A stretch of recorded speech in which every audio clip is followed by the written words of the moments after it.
Good morning, everybody. LadyLibertyStacker here. It is Wednesday, August 23rd, 2017. And caution, there is no silver or gold in this video, but what you're looking at could perhaps earn me some gold and silver down the road. Let me show you.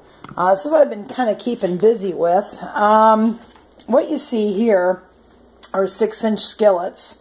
This one, I originally took a crusty old skillet and restored it. You guys saw the video on that. And I'm going to go ahead and I'm going to turn the burner on here. I'm going to put it on, I'm going to go ahead and let it warm up here for about 3 minutes or so. And because I'm going to make a breakfast sandwich in this skillet.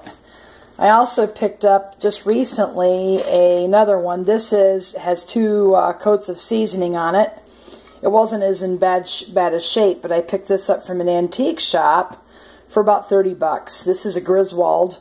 This is creme de la creme, and this one is probably, I think it was made between 1939 and 1959. It's a perfect pan. It's perfectly even, doesn't spin, and probably could fetch 60 to 70 on eBay, but I'm still restoring it and giving it a little bit more seasoning coatings. And this one was purchased for 10 bucks. This is a Wagner. This probably could fetch maybe, it's in very good condition. I'm going to give it another coat of seasoning. It had 3 coats so far. This has 2 coats. This one I've been cooking with, and I gave it initially 3 coats of Crisco. And just kind of wanted to show you the various states that this is in. Now, interestingly enough, this is a vintage lodge, which isn't necessarily going to be valuable, but I sanded the inside of it. It's kind of hard to show you. I'll try to zoom in. You can see there where I sanded it, I made it very, very smooth. This one is a modern lid. You can use it as a skillet to a Dutch oven from Lodge. This is a modern Lodge. You can see by their logo there, and they're all very heavy, and you can hear the rough surface that they're manufactured with. This one is a vintage Lodge, and you can see there by that different, I got to turn it upside down. These things are pretty heavy, but that's a vintage Lodge. Picked this up for 10 bucks. And it had a little rust on it, not a whole lot. But this one I did not use my self-clean oven on any of these. This one I did. On these I did not. I just, this one sat in Easy Off oven cleaner for over a week. This one sat for a long time in Easy Off oven cleaner in a bag, as did this one. So this one, you can see how smooth it is. You can't even hear my... Very smooth. And this one I was going to get, it's a 10.5 inch, and I need it for maybe scrambled eggs or just things where I need a little bit more surface, or maybe pan pizza, something like that. The intent was to get it for my son for Christmas because he wants something to cook in.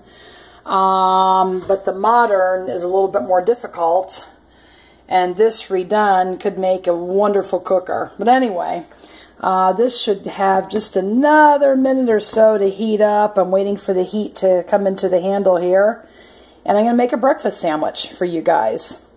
And anyway, this one is the Unmarked Wagner. It is virtually the same as this marked Wagner ware, but because it's marked, it fetches more money on eBay. I find I have a hard time letting go of these, but I eventually will sell some.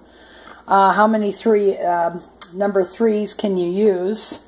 This one is perfectly able to meet my needs to make my breakfast sandwich, so I'm going to go ahead and put this down. Got my thin brown berry slices already here, and we're going to go ahead and show you as best as I can how I make this without this stupid camera falling over. So what I'm going to do is I'm going to go ahead and spray this with Crisco 100% EVOO extra virgin olive oil. And that's all I used to do in my regular pans, is I sprayed that on. And I'm going to use one of my regular spatulas. We're going to see how this goes. Let it, you got to let your cast iron warm up, or I'm sure a lot of you guys already know this. So I'm going to go ahead and pour that in. I'm just going to make a breakfast sandwich here. So there we go. I'm going to let it set up and cook for a minute. And yeah, it's got to set up and bubble up here.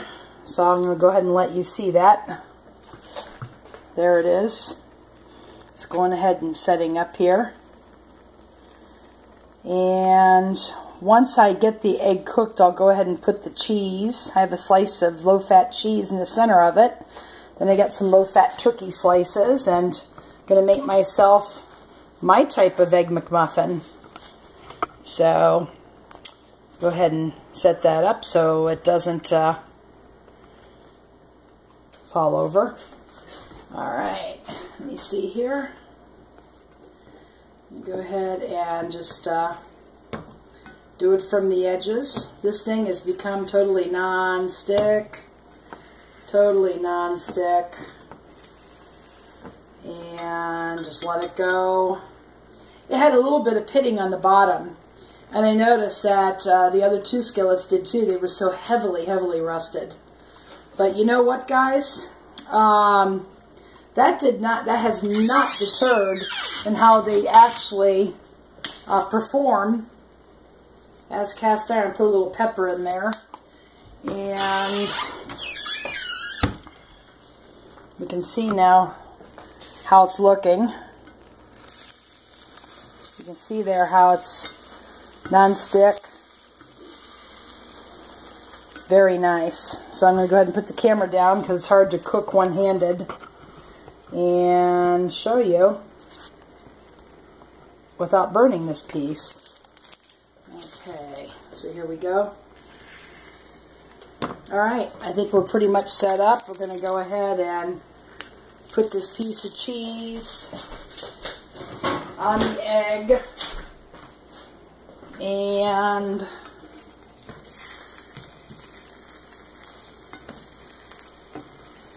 I'm going to go ahead and try to fold the egg over. And it's working. The pan is working beautifully. And this is a number 3 skillet. It's a 6.5 inch. And it's kind of really great. You could fry 1 egg in here. And there we go. So now, I wish I had a tripod for my head so you could actually see what I'm doing. Maybe they make such a thing. But anyway, I'm going to put my, I don't know if you can see that there. I'm going to go ahead and show you how this is. And I don't have it, I only have it on medium heat. I'm going to go ahead and put it on my bread there. Look at that. Totally non-stick. Now what I'm going to go ahead and do is I'm just going to brown up a couple of slices of very thinly sliced turkey before it goes bad. And I'm going to make my breakfast sandwich.